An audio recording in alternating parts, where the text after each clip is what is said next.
Hello friends, welcome to our channel. Non stop breaking న్యూస్కి స్వాగతం.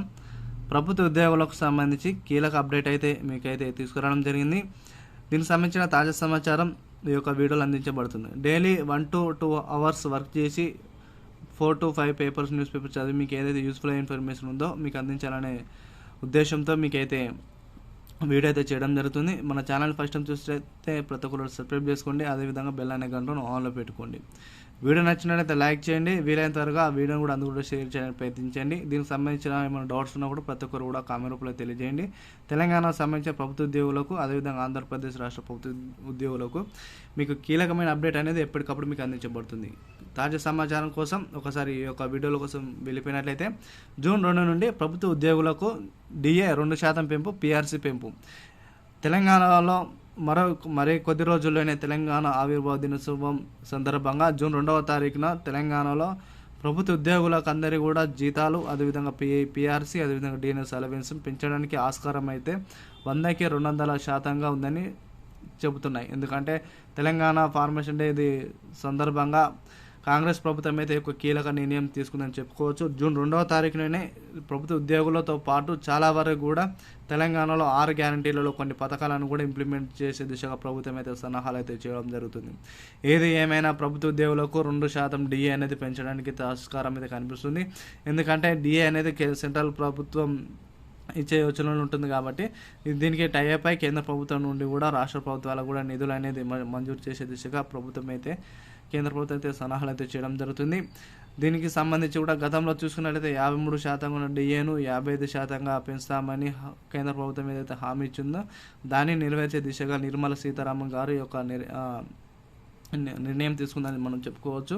ఎందుకంటే డిఏను పెంచడం వలన, పిఆర్సీని పెంచడం వలన సగటు ప్రభుత్వ ఉద్యోగి కూడా వారి యొక్క జీతాలు, అదేవిధంగా వారికి సంబంధించిన హెల్త్కి సంబంధించిన, అదేవిధంగా డిఎన్ఎస్ సర్వీస్కి సంబంధించిన, ఇంక్రిమెంట్ రిలీఫ్కి సంబంధించిన ప్రతి ఒక్కరు కూడా పెరగడానికి ఆస్కారం అయితే కనిపిస్తుంది. ఏది ఏమైనా ప్రభుత్వ ఉద్యోగులకు ఇది గొప్ప శుభ పరిణామంగా భావించవచ్చు.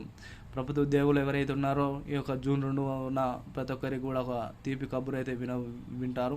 ఎందుకంటే మరి కొద్ది రోజుల్లోనే మరో ఒక 8 to 10 డేస్లోనే ఈ యొక్క శుభవార్త అనేది మీకు అందించబడుతుంది. దీనికి సంబంధించిన కీలక అప్డేట్ అనేది మీకు ఎప్పటికప్పుడు అందాలంటే ప్రతి ఒక్కరు మన ఛానల్ని సబ్స్క్రైబ్ చేసుకోండి. అదేవిధంగా బెల్ అనే గంటను ఆన్లో పెట్టుకోండి. లేటెస్ట్ అప్డేట్, లేటెస్ట్ న్యూస్ కోసం మన ఛానల్ ఎప్పటికప్పుడు వాచ్ చేస్తుండండి. ప్రభుత్వ ఉద్యోగులు కూడా భారీ సంఖ్యలో కూడా వారి యొక్క శాలరీ కూడా పెరగడానికి అయితే ఆస్కారం ఉంటుంది. ఎందుకంటే దీనికి సంబంధించిన ప్రతి ప్రభుత్వ ఉద్యోగులు కూడా చాలా వరకు అయితే ధర్నాలు, రాస్తారోకోలు చేస్తున్న విషయం అందరికీ తెలిసిందే. ఇక మన కరెంట్ డిపార్ట్మెంట్కి సంబంధించి కూడా చాలా వరకు విద్యుత్ ఉద్యోగులు ఎవరైతే ఉన్నారో వారు విద్యుత్ ఉద్యోగులకు సంబంధించి కూడా దాదాపు వారు కూడా అన్నీ పెంచాలని కూడా వారు కూడా ధర్నాకు అయితే దిగడం జరిగింది. అదేవిధంగా మినీ అంగన్వాడీ కార్యకర్తలు, అదేవిధంగా అంగన్వాడీ టీచర్స్ ఇలా చూసుకున్నట్లయితే, అదేవిధంగా ఆర్టీసీ కార్మికులు ఎవరైతే ఉన్నారో ఆర్టీసీ కార్మికులకు సంబంధించి ప్రతి ఒక్కరు కూడా జీతాలు పెంచాలని, వారు డిఎన్ఎస్ పెంచాలని ప్రతి ఒక్కరు కూడా ధర్నాలు, రాస్తారోకోలు అయితే చేయడం జరుగుతుంది. దీనికి ప్రభుత్వం అయితే సానుకూలంగా స్పందించి మీరు ఎటువంటి ధర్నాలు, రాస్తారోకోలు చేయకండి, మేము త్వరలోనే జూన్ 2వ తారీఖున మేమైతే డిఎన్ఎస్ అలవెన్స్, అదేవిధంగా పిఆర్సీని పెంచుతామని ప్రభుత్వం అయితే హామీ ఇవ్వడం జరిగింది. దానికి ప్రభుత్వ ఉద్యోగులకు సంబంధించి వారి యొక్క హర్షం అయితే వ్యక్తం చేస్తున్నారు. ఈ విధంగా చేయడం వలన వారి యొక్క ధర్నాలు మానుకున్నారు. మరి ఈ యొక్క 8 రోజులలో 10 రోజుల్లో మరి ప్రభుత్వం అయితే ఏం చెప్తుందో చూడాలి. ఎందుకంటే చాలా వరకు ప్రభుత్వం అయితే 18 నెలలు గడుస్తున్నా కూడా చేస్తామని చెప్పినా కూడా ప్రభుత్వం అయితే ఎటువంటి నిర్ణయం అయితే తీసుకోలేదు. మరి జూన్ 2వ తారీఖున మనకు ఒకసారి అయితే ప్రయత్నిద్దాము. కాబట్టి ప్రతి ఒక్కరు ఇటువంటి వీడియోస్ కోసం ప్రతి ఒక్కరు మా ఛానల్ సబ్స్క్రైబ్ చేసుకుని బెల్ అనే గంటను ఆన్లో పెట్టుకుని వీలైనంత వరకు ఆ వీడియోని అందుకు కూడా షేర్ చేయండి. Thank you to all.